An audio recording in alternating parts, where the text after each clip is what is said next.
Terima kasih kepada Pak Wedi yang mengingatkan cerita tahun lalu.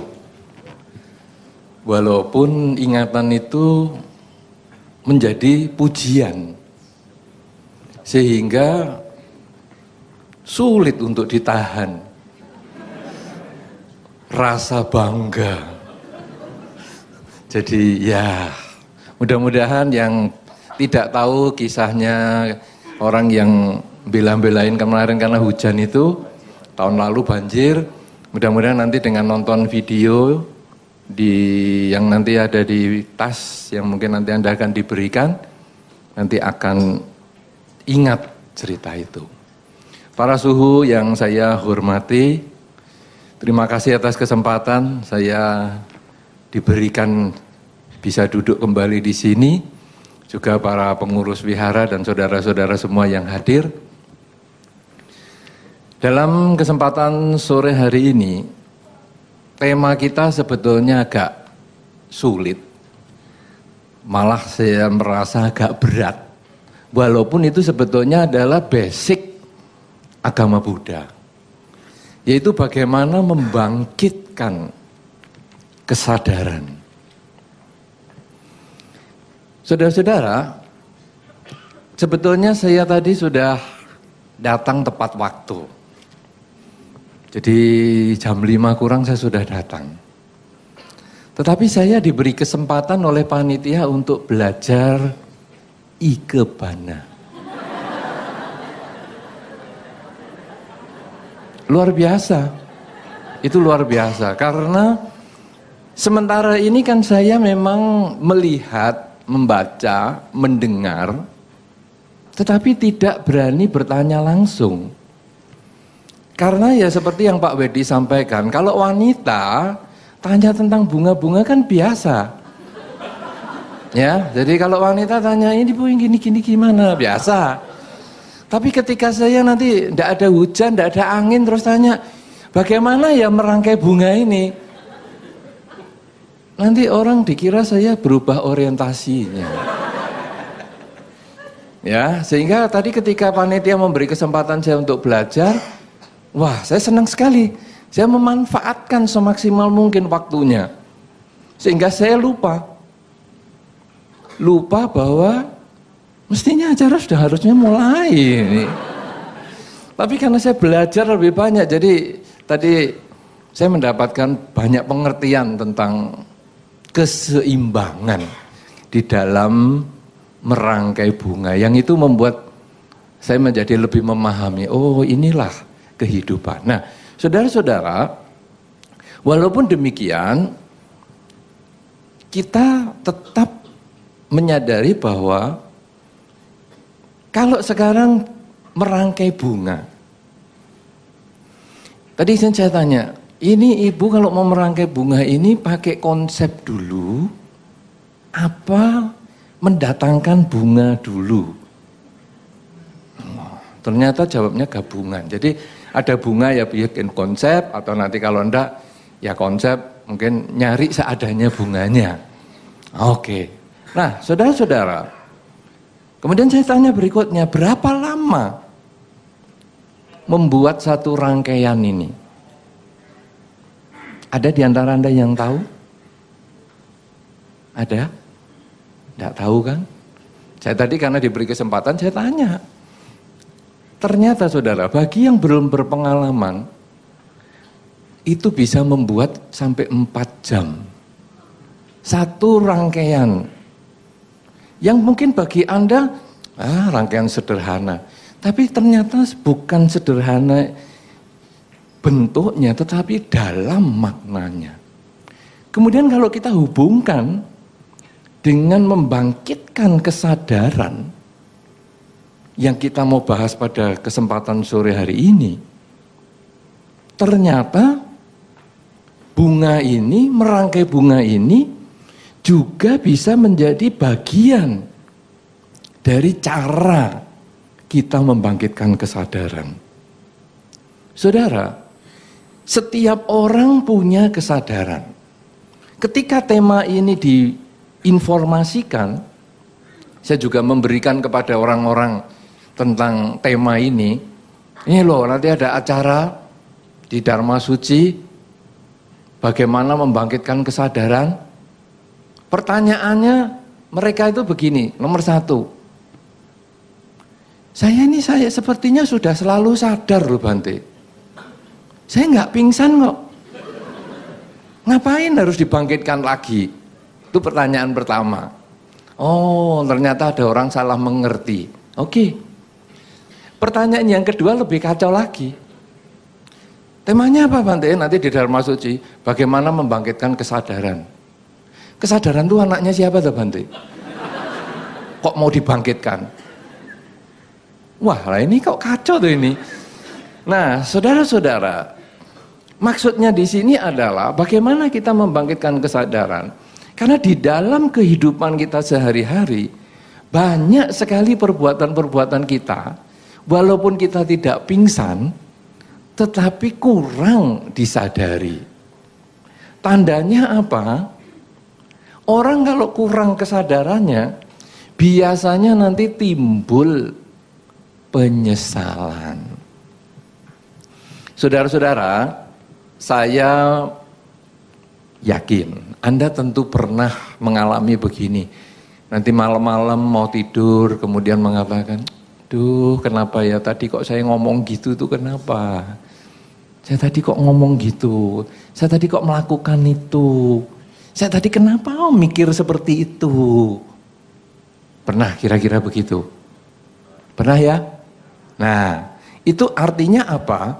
Pada saat Anda mengatakan itu, atau saat Anda berlaku seperti itu, atau pada saat Anda berpikir seperti itu, Anda kurang sadar. Sadarnya itu setelah malam, mau tidur, duh kenapa saya begitu? Itu terlambat sekian jam. Ada yang terlambatnya beberapa hari. Kenapa minggu lalu aku kok ngomong kayak gitu? Seminggu baru sadar. Orangnya sudah pingsan-pingsan kena omongan kita. Kita baru sadarnya seminggu kemudian. Ada yang tahu setahun kemudian. Jadi ini kan sudah menjelang malam tahun baru kan. Cepet loh ini. Ya, tahu-tahu gini-gini sudah malam mau tahun baru. Berapa hari lagi coba? 20 hari sudah tidak ada loh. 28 ya? 25, 26. Nah, ya sudah segitu. Nanti kan kemudian ada resolusi tahun baru. Kemudian sekarang saya menyadari di akhir tahun 2016 ini bahwa saya sudah ngomong yang salah. Saya sudah bertindak yang salah. Saya sudah berpikir yang salah. Semoga nanti di tahun 2017 saya tidak mengulang. Sadarnya itu di akhir tahun. Untuk peristiwa 5 tahun sebelumnya. Jawa 5 tahun ini loh saya kok berbuat salah terus, saya baru sadar sekarang. Waduh saudara, ini namanya kesadaran yang datang terlambat. Kalau kesadaran ini datang terlambat, maka apa yang kita ucapkan, kalau itu hal yang buruk, sudah menyakiti lingkungan kita. Kalau perilaku kita yang kita salah karena kita tidak sadar itu sudah kita lakukan, itu sudah menyakiti lingkungan kita. Dan kalau pikiran kita yang tidak tepat, karena kita kurang kesadaran, maka pikiran itu walaupun tidak menyakiti orang lain, pikiran itu sudah menyakiti diri kita sendiri. Dan sudah sekian lama kita kemudian dipengaruhi oleh pikiran negatif. Saudara-saudara, oleh karena itu, membangkitkan kesadaran ini adalah hal yang penting, tetapi ini bukan tema yang mudah. Bahkan ketika kemarin ada pembahasan sedikit tentang meditasi, waktu itu di Mall Palem ya, minggu lalu tuh, Ya, minggu lalu di Mall Palem. Sempat ketika kita sudah membahas tentang meditasi, ada salah satu komentar yang mengatakan begini, wah kalau saya ini kurang bakat loh meditasi. Loh meditasi kok bakat, seperti matematika apa ini? Saudara-saudara, orang kemudian menganggap bahwa kalau orang mau punya kesadaran yang baik, harus meditasi. Kalau meditasi harus punya bakat. Kalau tidak ada bakat, tidak bisa meditasi alias tidak bisa punya kesadaran. Kalau demikian saudara, kalau kesadaran itu hanya milik orang-orang yang berbakat, maka Dharma ini tidak akan bermanfaat untuk semua orang. Dharma hanya milik orang-orang yang berbakat. Padahal kesadaran ini milik siapapun juga. Tidak ada kata bakat. Yang ada adalah kemauan. Mau atau tidak mengembangkan kesadaran. Mau atau tidak membangkitkan kesadaran. Saudara-saudara, tema kita pada sore hari ini sangat luar biasa, yaitu bagaimana membangkitkan kesadaran. Artinya, kesadaran itu ada di dalam diri kita masing-masing. Cuman sekarang ada yang sudah bangkit, ada yang setengah bangkit, ada yang masih belum bangkit, alias masih santai-santai. Jadi kesadaran itu ada di setiap orang, cuman kemauan orang mau berlatih atau tidak. Nah, saudara-saudara, kembali ke pertanyaan awal saya tadi. Siapa di antara Anda yang tidak pernah menyesal, sehingga tidak pernah mengatakan entah dalam sehari atau seminggu atau sebulan, setahun atau berapa seumur hidup Anda ini, tidak pernah mengatakan, aduh kenapa ya saya kok ngomong gitu, aku kenapa ya kok berpikir begitu, aku kenapa ya kok bertindak seperti tadi itu. Ada enggak yang sampai tidak pernah menyesal seperti itu? Ada? Tidak ada toh? Saya akan balik sekarang untuk menguji apakah Anda ini menjawab dengan kesadaran atau tidak. Siapa di antara Anda yang pernah mengatakan, duh aku kenapa aku ngomong gitu ya, kenapa ya aku berbuat itu, kenapa ya aku berpikir gitu. Siapa? Nah kan enggak semua. Enggak semua. Lagi, siapa yang pernah berpikir seperti itu? Kenapa aku kok melakukan itu? Ayo coba yang tinggi. Iya, oke. Berarti Anda punya kesadaran nih, sudah lumayan. Modal yang baik. Nah, saudara-saudara, sekarang kalau kita lalu renungkan, berarti ada kesadaran yang masih belum terbangkitkan. Ada kesadaran yang setengah bangkit, dan ini kesempatan pada sore hari ini, bagaimana kita nanti bersama-sama membangkitkan kesadaran kita. Sehingga kita mengurangi nanti di masa depan penyesalan-penyesalan yang tidak perlu. Yaitu misalnya, duh kenapa aku kok ngomong gitu, kenapa aku kok berbuat gitu, kenapa aku baru berpikir gitu, itu nanti akan terkurangi sendiri. Bagaimana saudara-saudara membangkitkan kesadaran? Sekali lagi, ini bukan bakat. Sekali lagi, semua orang mampu mengembangkan kesadaran. Anda mampu, orang tua Anda mampu, generasi muda Anda, anak-anak Anda mampu melakukan itu. Tidak ada bakatnya. Bagaimana caranya saudara? Ada beberapa macam cara. Cara yang paling sederhana adalah sering mengucapkan dalam batin, saat ini saya sedang apa. Karena itu betul-betul untuk membangun kesadaran. Karena kesadaran biasanya tadi kan, saya kok ngomong apa tadi ya? Duh, saya kok ngomong kayak gitu sih?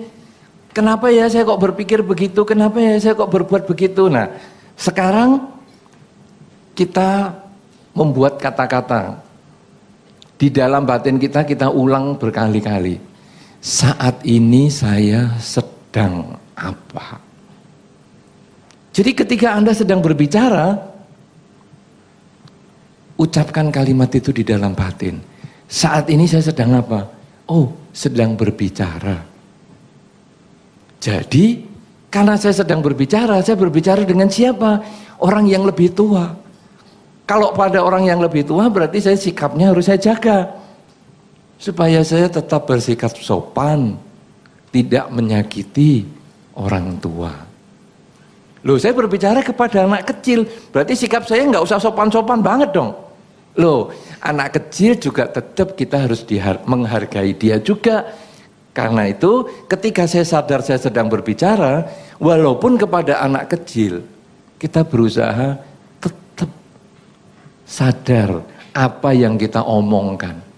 Karena kalau anak kecil itu biasanya paling takut dengan nada suara yang tinggi.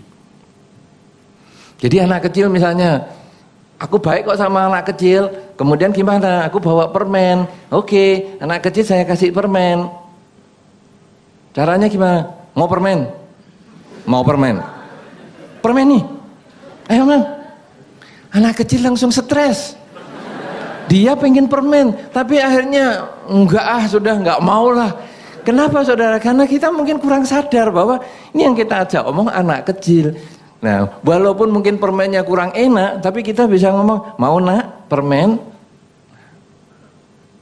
Walaupun kurang enak, mungkin anak itu kurang suka, tapi karena kita menawarkannya dengan sopan, menawarkannya dengan baik, karena kita sadar saat ini saya sedang apa, saya sedang berbicara, maka anak itu mungkin, ya dah, mau dah.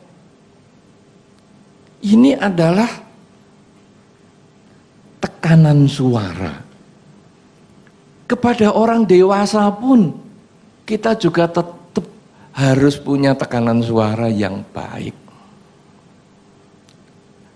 Kalau Anda sedang tidak enak perasaannya, daripada ngomong nanti orang salah terima, kadang-kadang diam lebih enak.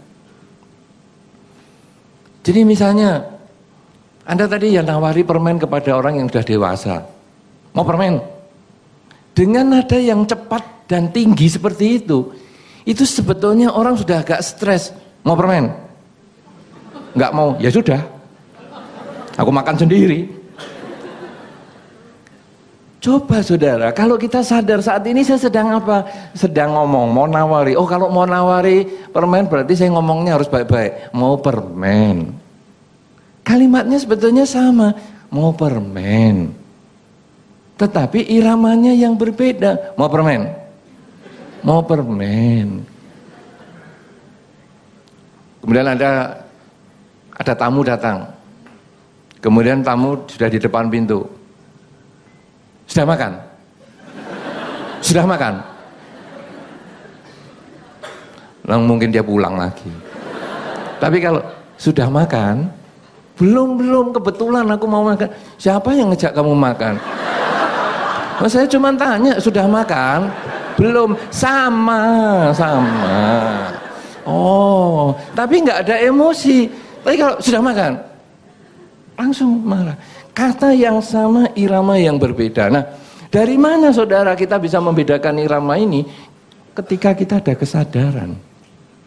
Karena itu saudara-saudara, dengan kalimat yang pertama ini saja, kita sudah bisa mulai membangun kesadaran di kehidupan sehari-hari. Ya, itu membangun. Jadi sekarang kalau Anda mau nanti ditulis di HP Anda, mungkin di wallpapernya, atau Anda print nanti di meja kerja Anda, ditulis di mana-mana, di print kata-kata kalimat saat ini saya sedang apa. di tempat yang Anda paling sering berada. Karena dengan Anda menulis kalimat itu di tempat yang Anda paling sering berada, Anda nanti terbiasa.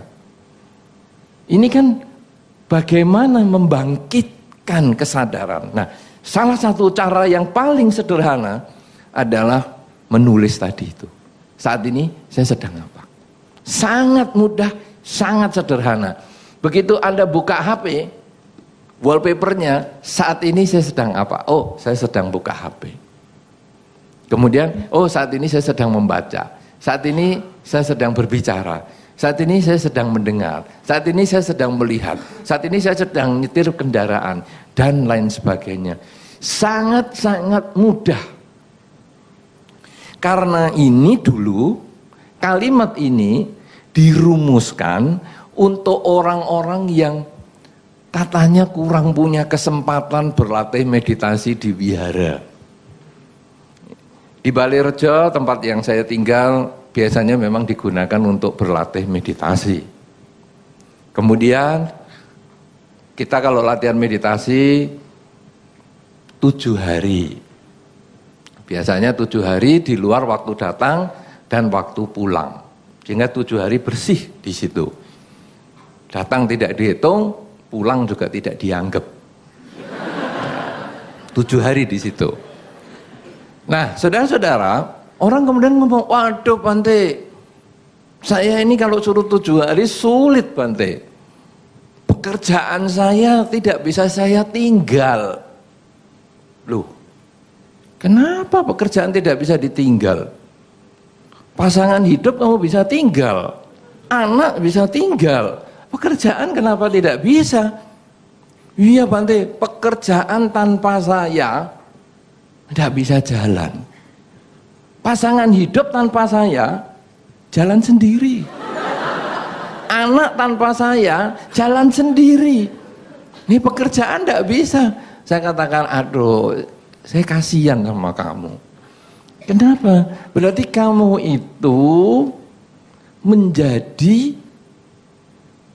menjadi pembantu dari pekerjaan itu. Maksudnya gimana? Karena tanpa kamu pekerjaan nggak jalan. Dan hidup, ini apa kamu akan hidup selamanya?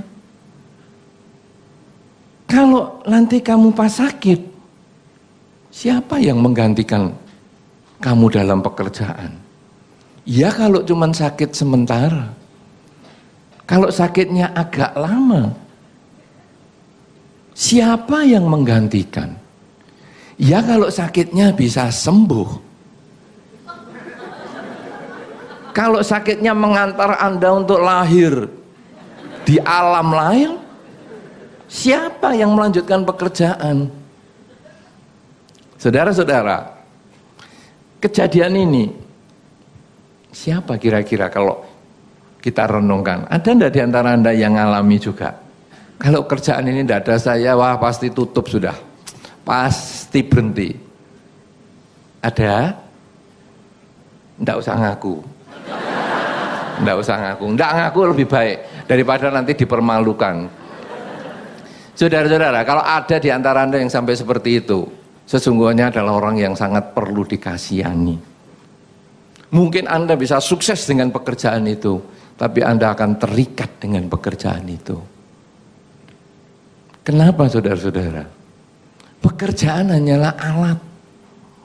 Alat untuk memajukan kualitas hidup kita. Tapi kita jangan sampai diperalat oleh pekerjaan. Sampai kita nggak bisa apa-apa karena pekerjaan. Nah lalu bagaimana? Saya mengatakan, salah satunya sebetulnya latihan meditasi. Kamu seminggu bisa ninggalkan pekerjaan, nggak pakai HP dan lain sebagainya, kamu lihat. Nanti kalau pekerjaanmu itu hancur dalam seminggu, kamu pulang, masih bisa kamu perbaiki dikit-dikit. Karena waktu kamu mau pergi, kamu pesan kepada orang-orang di rumah atau karyawan-karyawan kamu, jangan ngambil keputusan yang heboh-heboh. Lakukan yang kamu bisa-bisa saja dulu. Kemudian kamu tinggal seminggu meditasi. Kemudian orang ini mengatakan, waduh saya tidak bisa, nah ini saya ajari caranya dulu. Kalau kamu bisa seminggu, kemudian nanti pulang mungkin pekerjaanmu kurang lancar, kamu perbaiki. Manajemennya kamu perbaiki. Nanti kapan-kapan kamu latihan lagi. Dan kamu tinggal seminggu lagi. Lama-lama, nanti kamu akan ketemu orang yang tepat untuk menggantikan pekerjaan yang biasa kamu kerjakan. Tapi kalau kamu tidak pernah memberikan kesempatan orang lain, maka kamu tidak akan pernah menghargai kelebihan orang lain. Ya Bante, tapi itu besok kapan-kapan ya Bante? Ya. Sekarang saya kepingin bisa tapi nggak perlu meditasi. Wah ini dia. Ini sama dengan orang kepingin kenyang tapi nggak pengen makan. Wah gimana ya? Kemudian saya ngatakan gini aja, meditasi kan prinsipnya mengembangkan kesadaran, membangkitkan kesadaran. Nah sekarang ditulis saja, saat ini saya sedang apa? Karena nanti waktu meditasi itu saat ini saya sedang narik nafas, keluarkan nafas, narik nafas, keluarkan nafas. Sebetulnya prinsipnya sama. Sekarang tinggal saat ini saya sedang menulis, saat ini saya sedang membaca, saat ini saya sedang mendengar, saat ini saya sedang duduk, saat ini saya sedang berjalan, saat ini saya sedang nyetir. Dan lain-lain. Nah saudara-saudara, itu akhirnya keluarlah stiker, saat ini saya sedang apa. Itu yang biasanya kalau orang ngomong sibuk saya Bante mau meditasi seminggu nggak bisa, oke saya kasih stiker itu. Pelajari ini, terus sepanjang tahun, pelajari ini. Itu sebetulnya sama dengan cara membangkitkan kesadaran.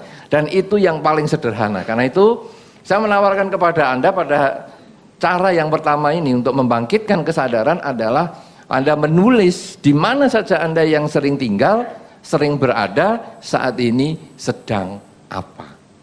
Ya, nah itu tulis baik-baik. Kalau perlu di jam Anda juga boleh, ditato di tangan Anda, ya boleh. Tapi tato sementara saja ya. Karena ini adalah cara yang pertama. Nah, saudara-saudara, ada cara yang kedua, yang level yang lain. Bahwa kesadaran itu butuh dikondisikan untuk muncul. Jadi kalau sekarang misalnya kita diam-diam saja atau kita tidak ada kesibukan apa-apa, kadang-kadang kesadaran itu melemah. Satu contoh saudara, jalan tol. Jalan tol atau jalan biasa saja lah, tidak usah pakai tol. Jalan biasa. Sepi. Jam 2 malam sudah sepi belum di sini? Sudah sepi. Jam 2 malam sepi.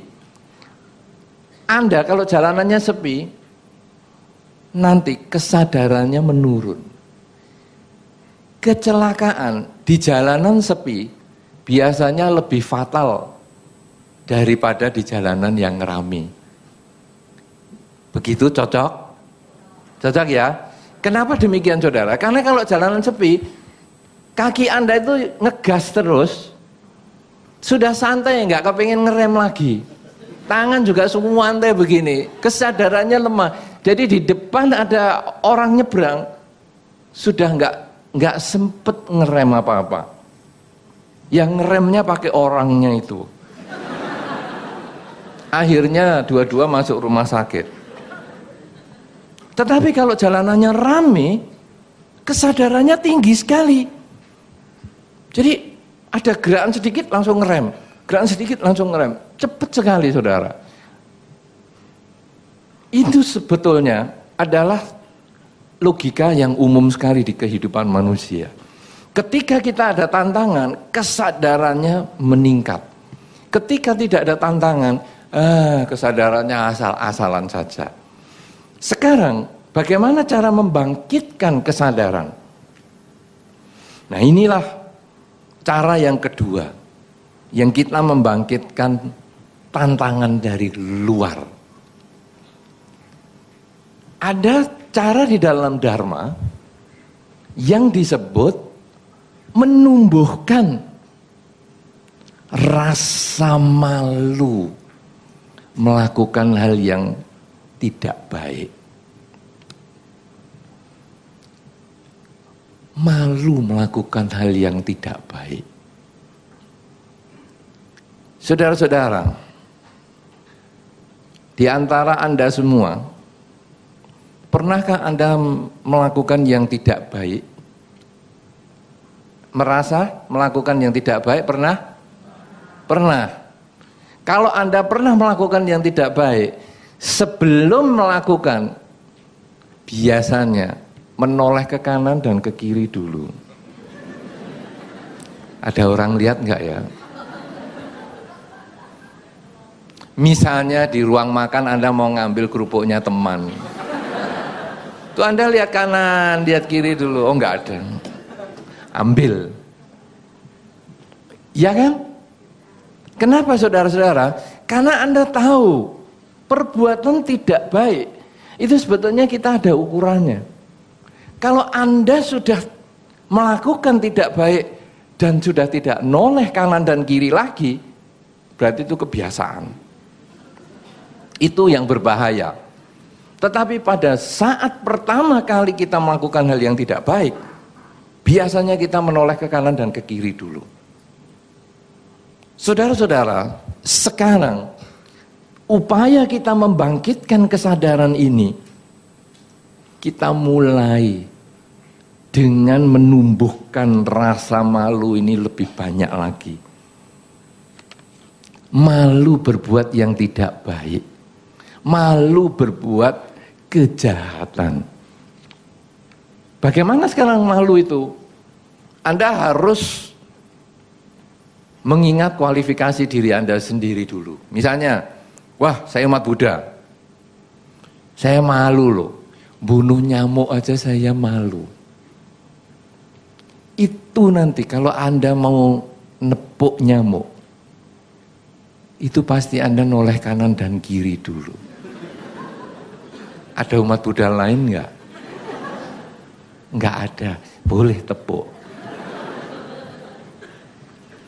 Tapi kalau ada, sementara dibebasin dululah nyamuknya.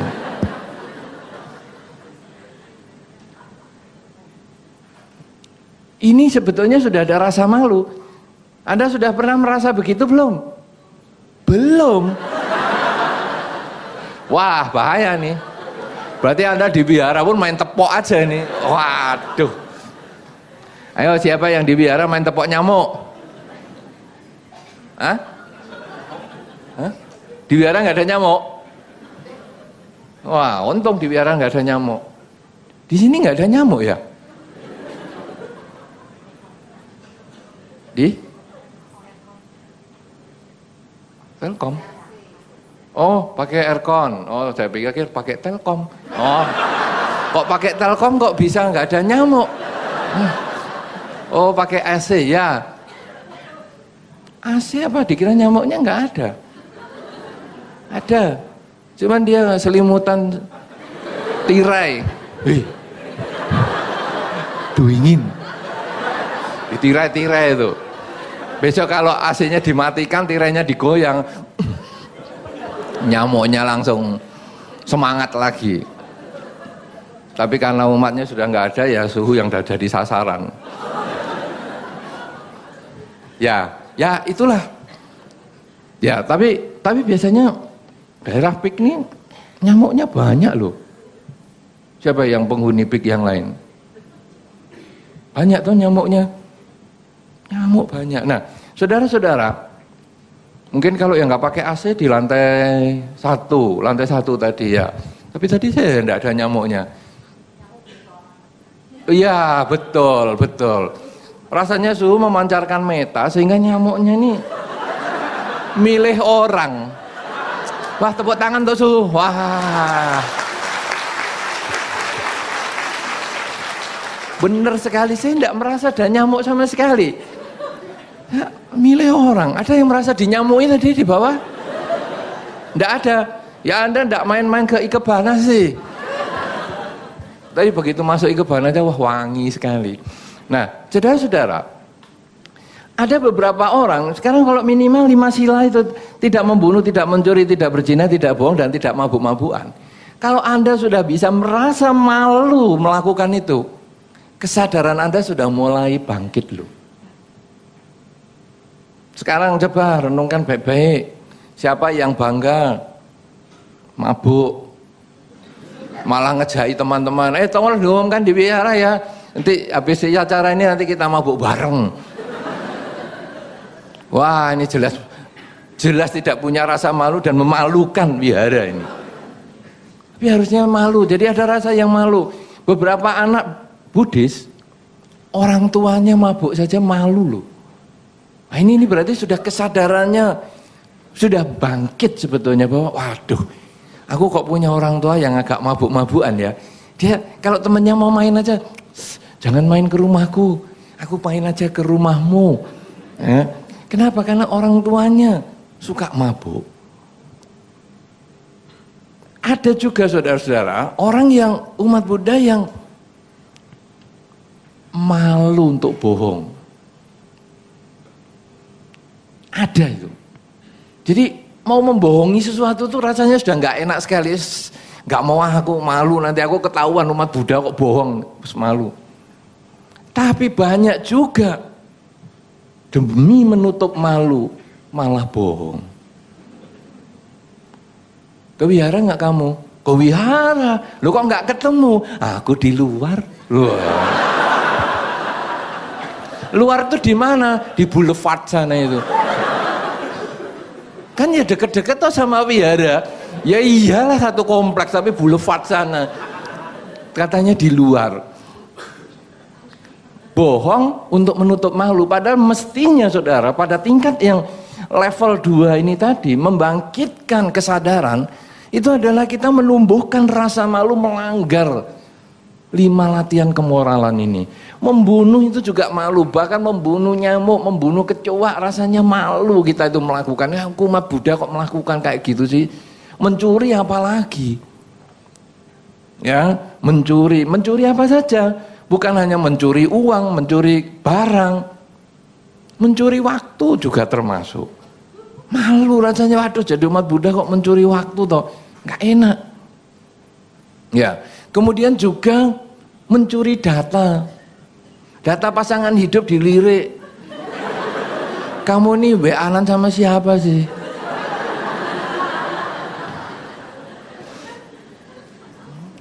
Tapi pasangan hidup menutupi itu juga sebetulnya kurang bagus. Ini berarti ada yang tidak beres. Karena kalau beres biasanya ya tunjukkan, tidak apa-apa. Tapi kenapa juga disembunyiin, mau tahu aja.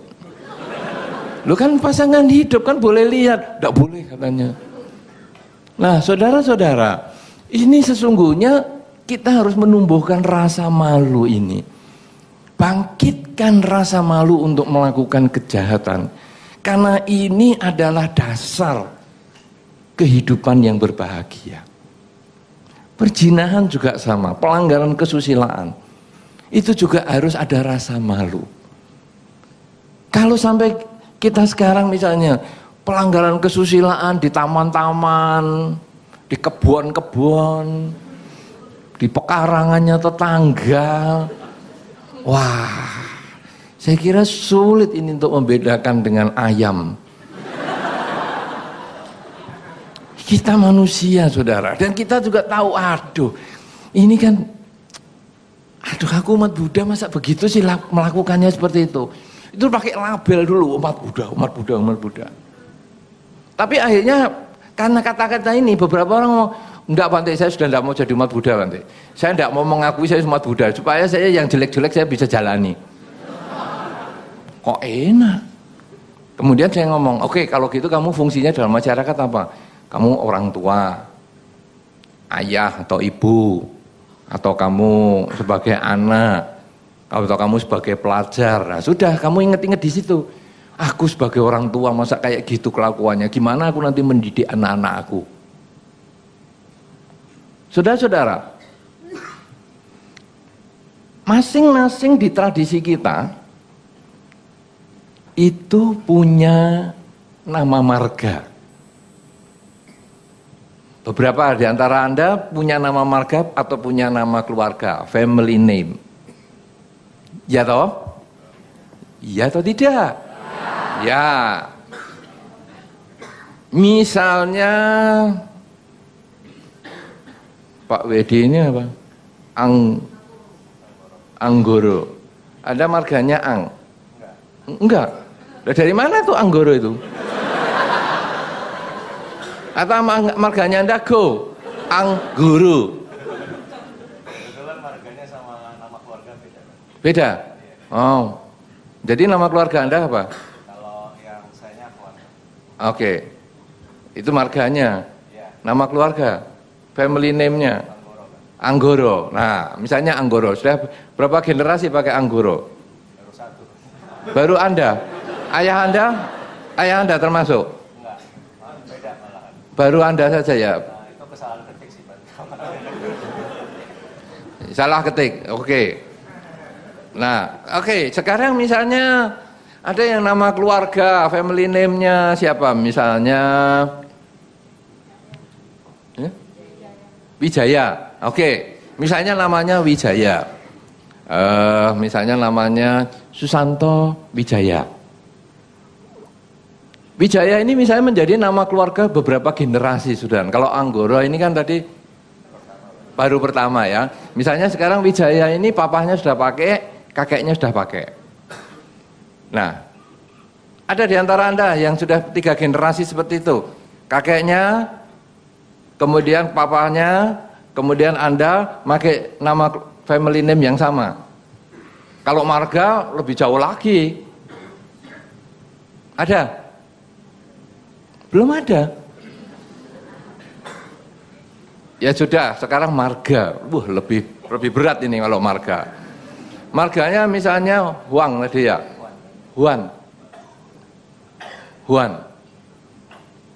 Itu pasti sudah dipakai sejak nenek moyangnya itu. Mungkin 15 generasi atau berapa atau lebih lagi.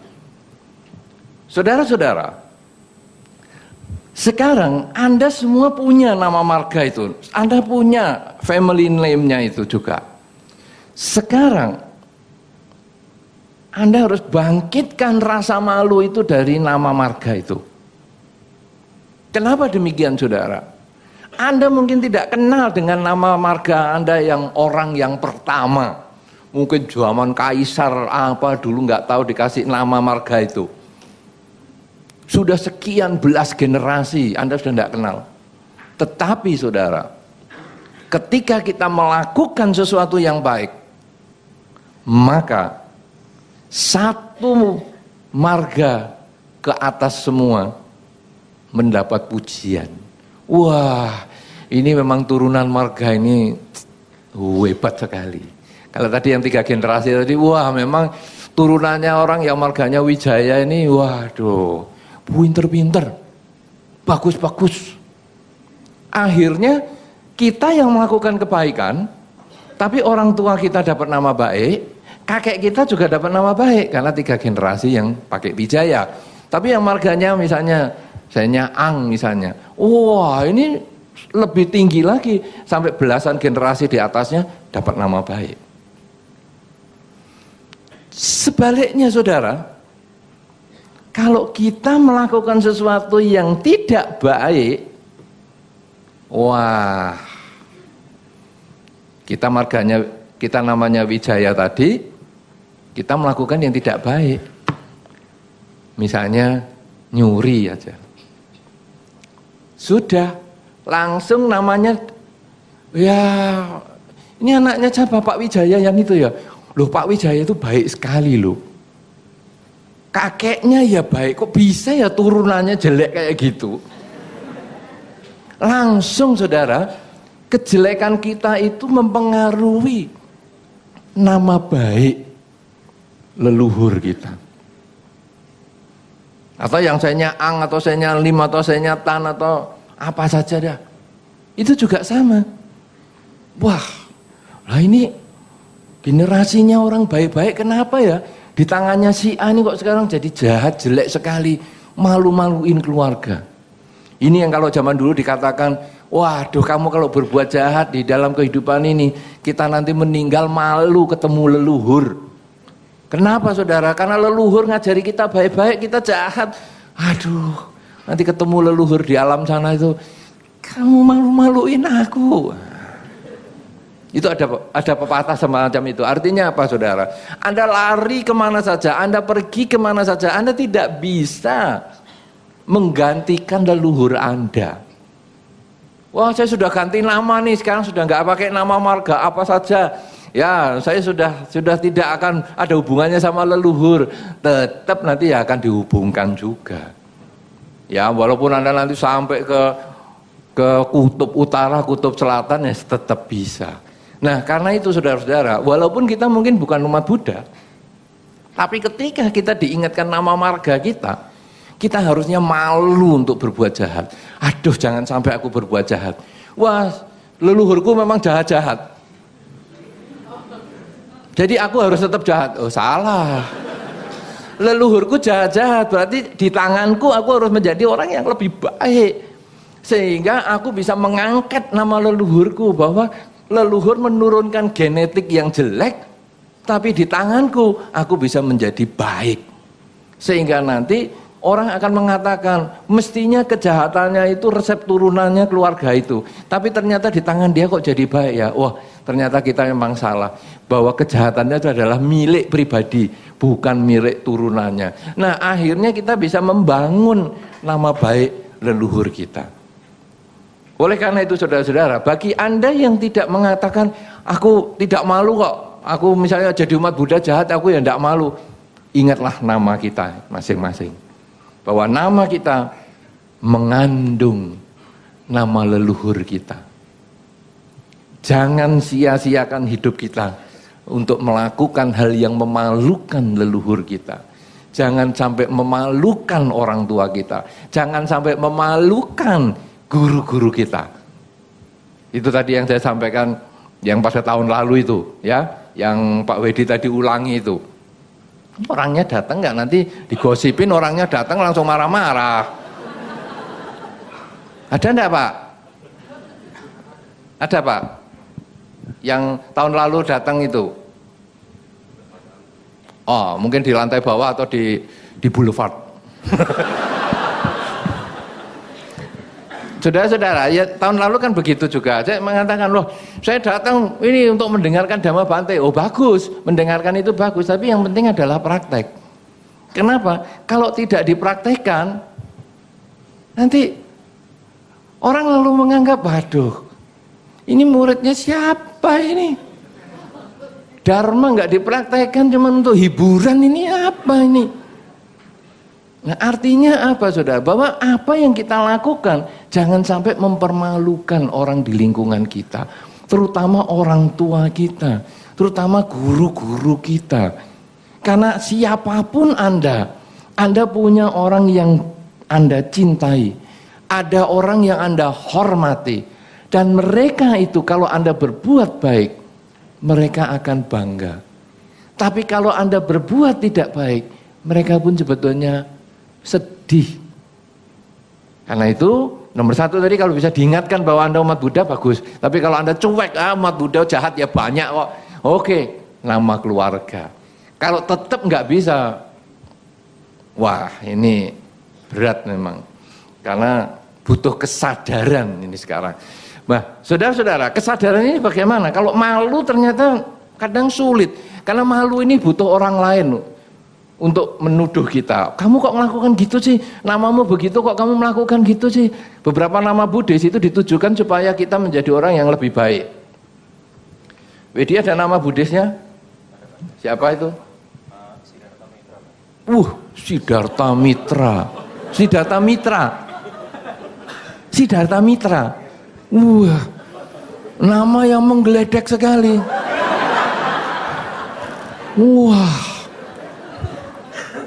Siddhartha Mitra. Biasanya ini kan orang menganggap itu misalnya Siddhartha putra atau apa putra. Jadi putranya Siddhartha, muridnya Siddhartha. Ini Siddhartha Mitra. Partnernya. Menggeledek sekali. Ngeri sekali.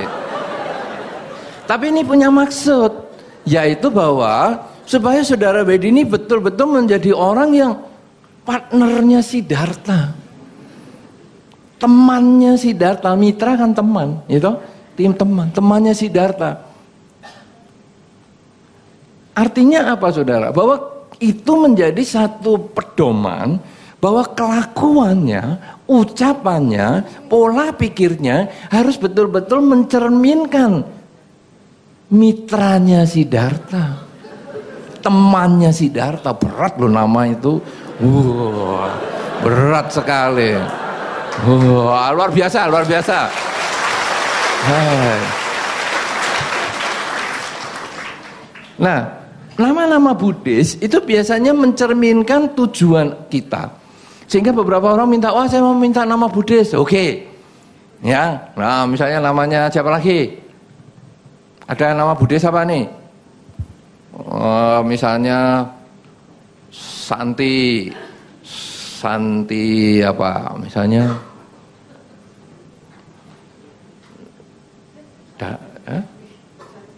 Santi Dewi misalnya. Ya, Santi Dewi, terima kasih Su. Santi Dewi. Santi artinya adalah kesabaran. Dewi penghuni surga. Perempuan, ya.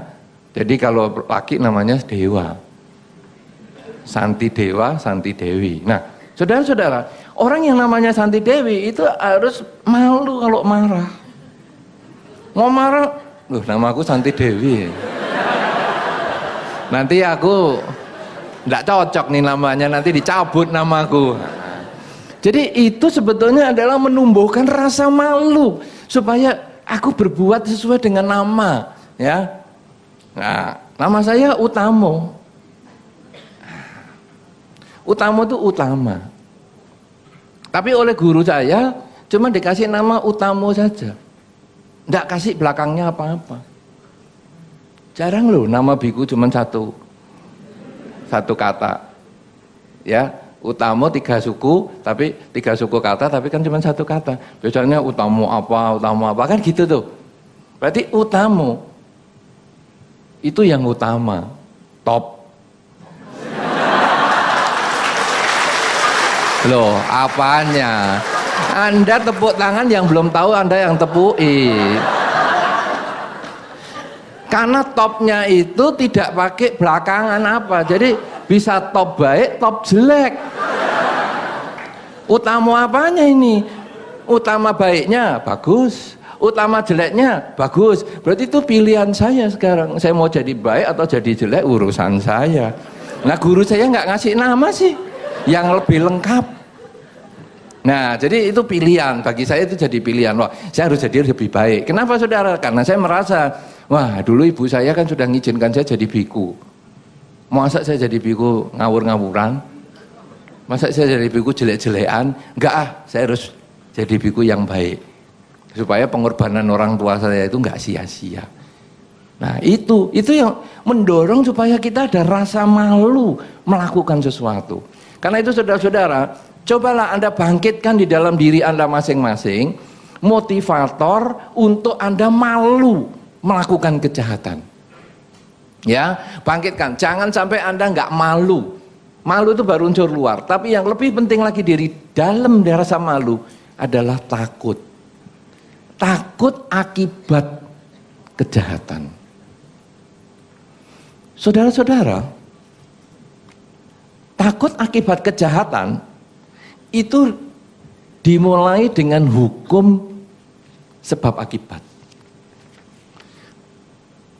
Beberapa orang tua mengatakan, Bante gimana ngajari anak-anak Bante supaya anak-anak tidak nakal?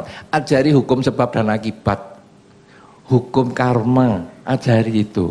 Kamu kalau mau disakiti, ya tidak apa-apa, tapi jangan menyakiti orang. Gitu. Kalau kamu mau orang lain baik sama kamu, baiklah juga sama orang lain. Beberapa anak kecil kan gitu. Misalnya ada mainan temannya diambil, kita hanya ngasih tahu aja, kamu seneng ngambil mainan temanmu, seneng. Oke, sekarang kalau mainanmu saya ambil, saya kasihkan teman gimana? Nggak boleh. Loh, temenmu juga seperti itu. Kamu kan bisa kan minta izin baik-baik. Nah, kemudian anak kecil kadang mukul orang tuanya. Sering tuh anak kecil disuruh mandi, disuruh apa, mukul. Tapi yang namanya anak kecil baru setahun mukulnya gitu, orang tuanya ngajarinya, nah dipukul tuh sakit, tapi mukulnya ya kecepatannya anak kecil ya, jangan pukulannya orang tua yang gini loh, buk, ya pingsan dia. Nah anak kecil pluk gitu, nah kamu kalau dipukul gini sakit nggak nak? Ya sakit Pak, Ma. Oke, kalau gitu kamu jangan melakukan itu lagi. Nanti anak kecil nyubit juga, nanti kita aja nyubit sedikit saja. Sakit enggak? Sakit. Nah itu juga kamu begitu. Nah ini diajari hukum karma seperti ini. Hukum sebab dan akibat. Sehingga nanti akan tahu bahwa kalau saya melakukan sesuatu, maka itu akan kembali kepada diri saya. Saya tidak bisa memindahkan akibat kelakuan saya kepada pihak lain. Saudara-saudara, di dunia ini sebetulnya yang paling menakutkan adalah buah perilaku kita.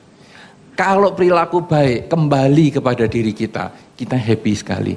Tapi kalau itu perilaku jelek kembali ke kita, sangat-sangat menderita sekali. Nah, dari kecil kita harus ajarkan seperti itu. Anak-anak dari kecil, misalnya dia menceti semut, kemudian kita katakan, nak kamu kalau saya pencet sakit enggak? Coba, hidungmu saya pencet sakit enggak? Sakit mah. Nah ini semut juga jangan gitu. Tapi semut kan enggak ada hidungnya mah. Ya hidungnya kecil itu nak. Kamu kan hidungnya juga kecil dibandingkan hidungnya mama. Ini hidungnya dia ya kecil. Kamu jangan pencet-pencet gitu. Nah jadi kita ngajari pelan-pelan. Nah akhirnya nanti anak ini akan bisa menjadi lebih baik. Di masa depan dia menjadi lebih baik. Dan kita sendiri ketika kita mengajarkan kepada orang lain, kita pun belajar. Sehingga kita pun kemudian ingat juga, sadar pada diri kita bahwa saya tidak lagi mau melakukan tindakan membunuh, saya tidak mau lagi mengambil bukan milik saya tidak mau lagi melanggar kesusilaan, saya tidak mau lagi bohong maupun mabuk-mabukan. Kenapa? Karena buah akibatnya kembali pada diri saya. Saya harus jaga. Saya sekarang bukan hanya malu. Kalau malu itu karena orang lain, saya dilihat orang lain maka saya malu. Tapi sekarang saya takut akan akibat kejahatan. Kenapa? Karena akibat kejahatan bukan hanya di kehidupan ini, bisa di kehidupan yang selanjutnya. Saya takut, saya ngeri. Kenapa? Karena di dalam Dhamma sudah jelas dijelaskan, dibabarkan. Kenapa orang lahir kok sakit-sakitan? Kenapa orang lahir kok mungkin badannya tidak lengkap? Kenapa orang lahir kok cara berpikirnya enggak sama dengan yang lain? Wah, ternyata ini ada buah dari perilaku-perilaku yang sebelumnya. Saya takut saya ngalami seperti itu. Saya kepingin tetap sukses. Anda kepingin sukses di kehidupan ini? Kepingin? Enggak. Kepingin toh? Nah, kepingin sukses di kelahiran mendatang sukses juga? 20 kelahiran sukses terus? Iya. Ya semua orang kan kepingin gitu. Nah kalau sudah begitu, apa yang kita lakukan? Ya kita harus mensukseskan orang lain. Kita mengkondisikan orang lain menjadi bahagia. Karena ini hukum tanam padi, tumbuh padi. Kalau kita mau panen jagung, ya kita harus beli ke supermarket. Maksud saya mau panen jagung, ya kita tanamnya jagung. Ya kan begitu. Nah saudara-saudara, dengan demikian maka sesungguhnya kita lalu ingatkan bahwa semua perilaku itu kembali ke kita. Kalau saya mau sukses, saya harus mensukseskan orang lain. Kalau saya mau sehat, saya harus menyehatkan orang lain. Makanya ada kata-kata, kalau Anda sering sakit-sakitan, coba Anda sering berdana obat kepada lingkungan Anda, mungkin kepada karyawan Anda, kepada tetangga Anda, kepada lingkungan-lingkungan Anda, mungkin Anda baksos juga tentang pengobatan dan lain sebagainya. Maka Anda nanti akan bisa memetik buah kesehatan, entah di kehidupan ini maupun di kehidupan selanjutnya. Kalau Anda kepingin misalnya lahir wajahnya cantik, ya. Kan tadi sudah dipuji-puji misalnya sama saudara Wedi, pengen, kamu kok cantik ya, kamu juga cantik, kamu cantik. Nah, semua wanita memang kepingin cantik. Nah, karena supaya cantik, maka banyak tersenyum. Banyak tersenyum, jangan banyak merengut. Di kehidupan sekarang, nanti di kehidupan mendatang, wajah Anda itu lahir tampilannya senyum. Bukan karena giginya nggak bisa masuk, bukan. Tapi memang tampilannya senyum, sehingga orang lihat itu senang sekali. Tapi kalau Anda pemarah, suka marah-marah, suka ngomel-ngomel, nanti lahir juga mukanya itu sudah mengkerut begitu. Sehingga orang lihat, kamu marah ya? Enggak, memang casingku begini. Memang casingnya sih sudah begini nih. Aku nggak marah ini. Loh, kamu nggak marah aja kayak gitu bentuknya ya. Kalau marah kayak apa? Ya 2 kali lipat inilah. Itu semua adalah buah perbuatan. Jadi kalau Anda mau ganteng, mau cantik, mau apa, mulai dengan mengembangkan kesabaran, mulai dengan banyak tersenyum, mulai dengan banyak bersabar, maka buah kembali ke diri kita. Kalau sudah begitu saudara, kita rasanya sudah nggak kepingin mau berbuat jahat lagi. Kesadaran kita itu makin bangkit bahwa saya sudah nggak mau jahat lah. Kenapa? Karena jahat, saya sekarang memaki orang lain. Kelihatannya saya menang dengan saya bisa memaki dia. Tapi buah makian itu akhirnya kembali ke saya. Nanti satu ketika saya lahir lagi dengan muka model memaki-maki terus. Terus orang tidak simpati sama saya. Karena tiap kali lihat saya, kamu memaki ya? Enggak. Aku ini sedang bahagia. Kok mukanya kumel gitu? Karena sudah dipersiapkan sejak sekarang. Nah karena itu saudara, kalau Anda mau lahir cantik lagi? Mau lahir ganteng? Nah, mulailah dengan banyak tersenyum. Senyum sendiri? Ya boleh. Lo senyum sendiri itu di depan kaca harus latihan. Latihan. Anda senyum yang paling bagus itu dari mana? Itu di depan kaca. Anda harus latihan. Karena senyum Anda itu akan berubah berdasarkan waktu. Ketika nanti waktu umurnya bertambah, waktu Anda bertambah, umur bertambah, gigi berkurang, bentuk senyum Anda itu harus Anda ubah. Jangan senyumnya ya gigi. Umurnya sudah tua, giginya sudah habis, wah. Yang kelihatan nanti lidahnya. Aneh sekali. Jadi itu Anda harus latihan di depan kaca, Cis. Ini sudah gigi depannya hilang, Cis.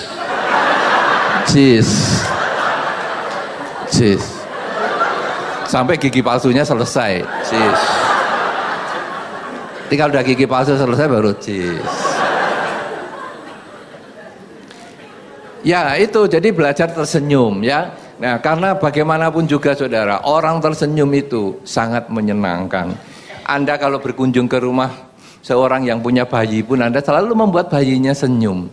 Sehingga kalau bayinya Anda bikin segala macam cara tidak senyum, Anda gregeten juga. Bayimu ini kenapa ya ego sekali, menjengkelkan sekali. Anda yang tidak berhasil menghibur, bayinya yang diomelin. Bayimu kok julek sekali toh. Gak bisa ya senyum sedikit kayak mamah papahnya ini. Wah. Ini datang mau berkunjung ke bayi atau mengajak musuh ini. Ya, tapi itulah kenyataan ya. Karena Anda kalau sudah berkunjung ke bayi kan gitu toh. Halo, apa? Langsung bayinya Cis. Wah, senang sekali. Ulangi lagi, Cis. Ulangi lagi, Cis. Ayo bayinya, aduh, kamu ini ngapain sih sebetulnya? Sampai bayinya stres. Nah, saudara-saudara, jadi yang pertama tadi adalah dengan cara yang paling sederhana adalah menempel kertas. Saat ini saya sedang apa? Cara yang kedua adalah dengan mengembangkan rasa malu dan takut. Supaya kita kesadarannya timbul. Nah, yang ketiga saudara, ini yang betul-betul harus dilatih, yaitu meditasi. Meditasi itu sebetulnya tidak pakai bakat. Meditasi itu hanya kemauan untuk mau menjalankan secara rutin. Meditasi itu apa sih sebetulnya? Meditasi itu belajar konsentrasi. Anda latihan meditasi, mengembangkan kesadaran, pagi bangun tidur, malam mau tidur, Anda belajar memusatkan perhatian. Itu sebetulnya intinya di saat ini saya sedang apa, sekarang kita masuk ke fokus. Misalnya saat ini saya sedang bernafas. Nafas masuk, nafas keluar. Nafas masuk, nafas keluar. Anda siapkan timer. Misalnya 15 menit, boleh. Paling sedikit 15 menit ya. 15 menit. Jangan 5 menit. Belum apa-apa. Baru hidung gatal-gatal dikit. Mau bersin, selesai. Nah, minimal 15 menit lah ya. 15 menit sampai 30 menit. Nanti kalau sudah terbiasa baru 45 menit, 1 jam oke lah. Nah, saudara-saudara, dalam 30 menit misalnya, sampai timernya bunyi, Anda duduk tegak ya, semampunya, kemudian tidak bersandar, lalu memperhatikan objek Anda. Misalnya apa? Oh, sekarang pernafasan. Oke, nafas masuk, nafas keluar. Semua yang bukan objek nafas Anda jangan perhatikan. Semua diabaikan. Anda hanya ngurus pernafasan Anda saja. Jadi Anda mungkin mikiri rencana-rencana besok atau penyesalan-penyesalan yang lalu, Anda kembalikan ke nafas lagi satu-satu atau masuk, keluar. Terus demikian sampai 30 menit. Setelah 30 menit selesai, Anda selesai meditasi, ya Anda kemudian saat ini saya sedang apa? Sedang jalan, sedang gosok gigi, sedang mandi, sedang nyetir kendaraan dan lain sebagainya. Nanti malam selesai bekerja, kembali lagi duduk diam dengan tegak, tangannya di pangkuan, tangan kiri di bawah telapak tangan kanan misalnya, kemudian kita perhatikan lagi nafas lagi, 1, 1, 2, 2, atau masuk keluar, sudah 30 menit selesai, kemudian apa? Mau berbaring, oke, berbaring, biasanya kok saya sulit tidur, oke kalau gitu sekarang saya menggunakan meditasi ini untuk tidur. Jadi sambil berbaring, kemudian kita mengamati pernafasan kita, napas masuk, keluar, pikiran ke tempat lain, tarik lagi, pikiran ke tempat lain, tarik lagi, 5-10 menit, amblas langsung. Beberapa orang yang sulit tidur, bahkan sampai obat tidur, dengan cara meditasi seperti ini, langsung mudah tertidur. Jadi sangat enak, sangat nyaman, sangat bermanfaat.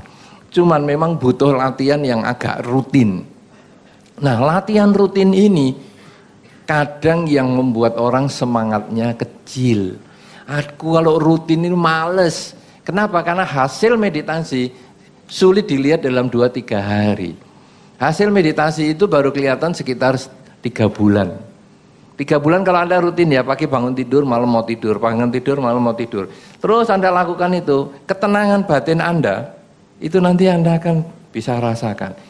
Anda lebih tenang, lebih bisa mengendalikan diri, lebih bisa tidak gampang kemakan emosi, Anda lebih terjaga, kesadaran Anda waktu berbicara, Anda lebih terjaga, kesadaran Anda waktu bertindak, Anda lebih terjaga, kesadaran waktu Anda berpikir, setelah 3 bulan.